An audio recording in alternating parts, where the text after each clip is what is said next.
Il m'est toujours arrivé des histoires extraordinaires. Extraordinaires parce que j'ai été emmenée, guidée vers ce que je fais.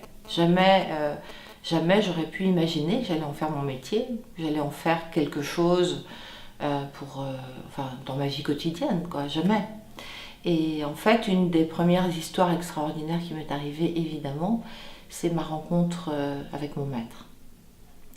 Alors ce maître, je l'ai rencontré dans des circonstances vraiment incroyables, puisque je passais mon permis de conduire, que j'avais eu, je crois, le matin même. Je venais d'avoir juste 18 ans. Et ma mère m'avait prêté sa vieille Renault 5 pour aller me promener dans les chemins de terre et tout ça. Et je m'exerçais, en fait. Puis j'ai fait un faux mouvement. La voiture est partie dans une sorte de ravin. Et je me suis foulé le poignet. J'ai eu très mal au poignet. Et donc, évidemment, comme je n'avais aucune expérience, qu'est-ce que j'ai fait? Je suis sortie de la voiture. J'ai coupé à travers champs, à travers vignes exactement. Et je suis arrivée devant une énorme maison, un peu impressionnante. Et je suis arrivée là et j'ai sonné. Il y avait une espèce de grande cloche, j'ai sonné. Et là, un homme est arrivé, il a ouvert la porte et je me suis retrouvée avec un homme en tunique orange, complètement chauve, un peu typé. Et moi, je n'avais jamais vu ce type de personnage et je me suis dit, j'arrive dans une secte, où est-ce que j'arrive? Et en fait, il m'a dit, je t'attendais. Et je lui ai dit, oh non, vous devez faire erreur, je ne suis pas la babysitter. Et il m'a dit, non, c'est toi que j'attendais. Je lui ai dit, non, je vous assure que non. Est-ce que je peux passer un coup de fil, puisque les portables n'existaient pas à l'époque? Et il m'a dit, oui, suis-moi.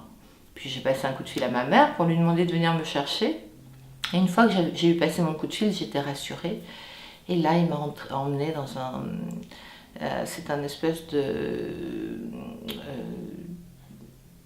cours carré, un peu comme les cours espagnols, très très joli. Et il m'a demandé de m'asseoir sur un tabouret. Alors qu'il y avait plein de fauteuils, mais il m'a demandé de m'asseoir sur ce tabouret juste en face de lui. Et il m'a dit, tu sais, je suis un peu médecin, donne-moi tes poignets, ta mère va arriver, et ferme les yeux. Et il s'est passé quelque chose que je n'ai pas pu évidemment expliquer à ce moment-là, que j'aurais encore du mal à expliquer aujourd'hui, même si je travaille beaucoup. En fait, j'ai fermé les yeux et lorsque je les ai ouverts, mes parents étaient là tous les deux, installés dans des fauteuils, et je n'avais absolument plus rien aux poignets. Et il m'a dit, tu vois, c'est toi que j'attendais et il va falloir que tu viennes parce que je dois t'initier. Pour moi, il s'était passé quelques secondes simplement. Et j'étais très surprise. Et puis à ce moment-là, il m'a dit quelque chose d'important. Il m'a dit, tu as des images que tu ne contrôles pas. Et moi, je vais t'aider à les contrôler, à les centrer et à en faire quelque chose. Parce que tu es là aussi pour être utile, pour aider les autres. Et tu ne pourras pas garder ça pour toi toute seule. Quoi qu'il arrive, le destin va te pousser, va t'obliger, même, si besoin, à t'occuper des autres. C'est ce qui s'est passé. C'est ce qui s'est passé. Simplement, je suis restée 5 ans. Voilà, il m'a demandé, il m'a dit, il faut que tu reviennes demain. Alors, je lui ai dit, mais attendez, pourquoi demain? Et moi aussi, j'ai des obligations. Et il m'a dit, non, il me dit, tu reviens demain et puis on discutera ensemble. Il faut que je te parle, il faut que je te montre certaines choses. Je lui ai dit, je ne sais pas encore. Il m'a dit, on verra. À demain. En fait, je suis partie un peu abasourdie, dans un état un peu second. Et en fait, il m'avait mise en énergie, mais je ne le savais pas encore. Voilà, j'ai appris ces termes après. Et pendant 5 ans, il m'a initiée. Et c'est passé par des phases terribles, des phases de bien-être, de quelque chose de merveilleux qu'on découvre.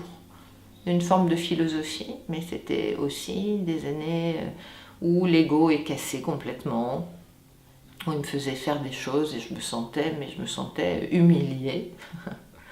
En tout cas, c'était mon ego qui était humilié. Mais ça aussi, je l'ai compris plus tard. Et il m'est arrivé plein de fois de partir en claquant la porte, de me rebeller, mais à chaque fois, je revenais. Voilà, ça a duré, 5 années. 5 années.